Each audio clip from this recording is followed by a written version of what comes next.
Hi, and welcome to Methods in Biblical Interpretation BI5528. I'm Dr. Brian Babcock, and I will be your professor for this semester.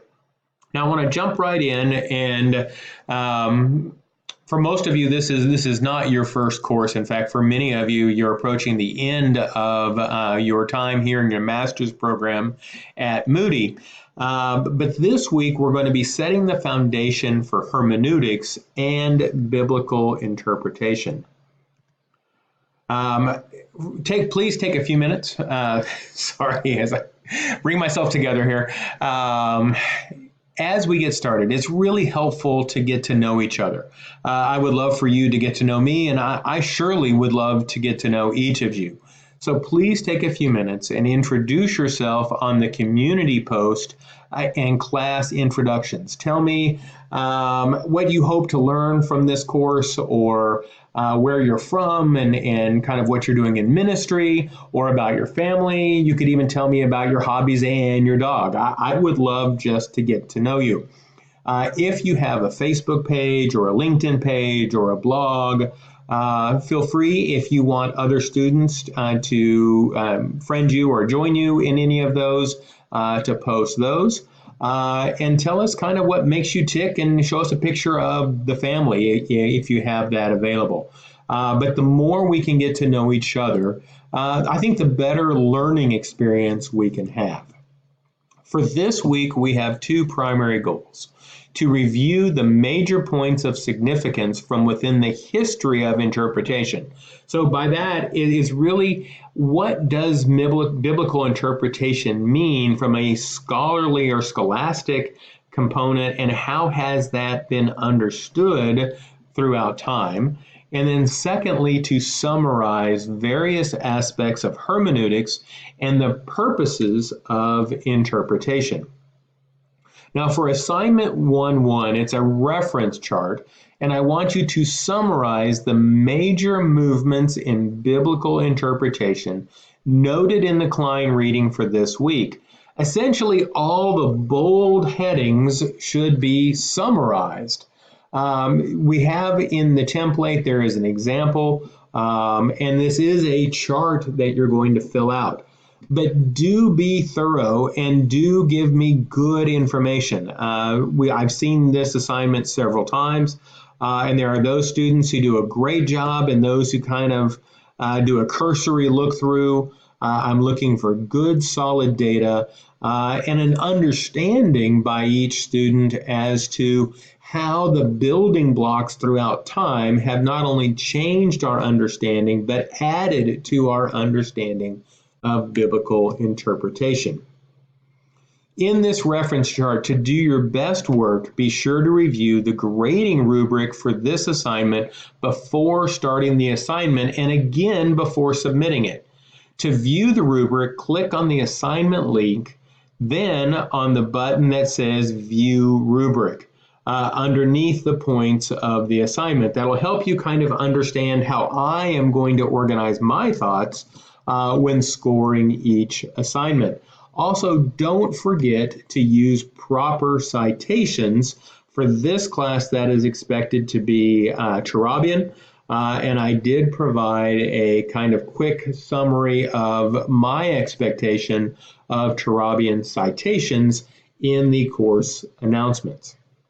So that's your written assignment. Then we also have a discussion post.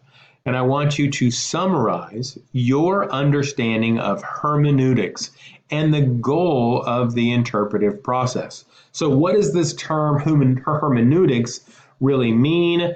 And then how do we go about the interpretive process? Be sure to include a brief review of Van Hooser's application of hermeneutics to the interpretation of culture, giving your initial opinion of this approach. So be sure to spend some time reading the PDF of Kevin Van Hooser and trying to understand what is he arguing, and then interact with that argument. Be sure to review my expectations for discussion post, which is a video under the announcements tab. As with all of our discussion assignments, your initial post is due at midnight on Friday, with ongoing interaction over the weekend, concluding Monday at midnight. And as a brief review before you read or view the video that I put out on proper discussions, a little bit of theory. I believe that one of the challenges with online education is the lack of being in a classroom where we can all talk. The only way we can at least come close to that is in our discussion posts. So what I'm looking for is an ongoing engagement between Friday and Monday, between students interacting with one another on their discussions and theories.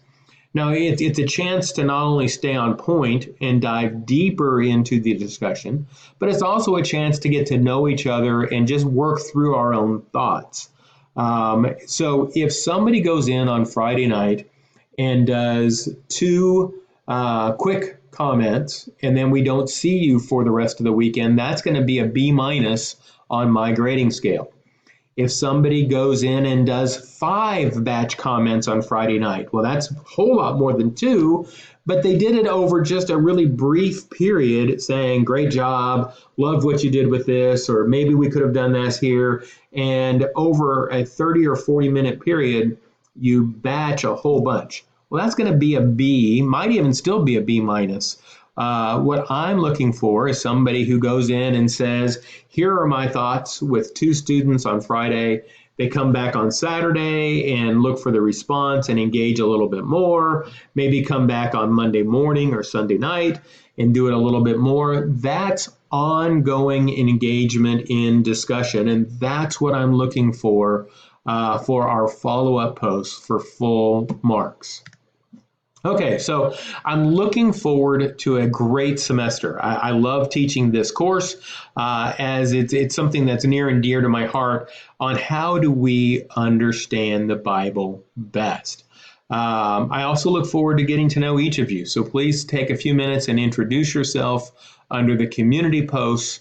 And then finally, email me with any questions. Feel free to call, but it's easier to catch me through an email. I clear my emails out each day. I enjoy interacting with students, so feel free to email me anytime or call me if we set up a time. I travel a great deal between the U.S. and the Caribbean, and I do some disaster relief work as well. So sometimes it's not as easy to catch me by phone, but I definitely have access to email each and every day. So have a wonderful day. Glad you're in the course. Welcome to the course, and I'll talk to you soon.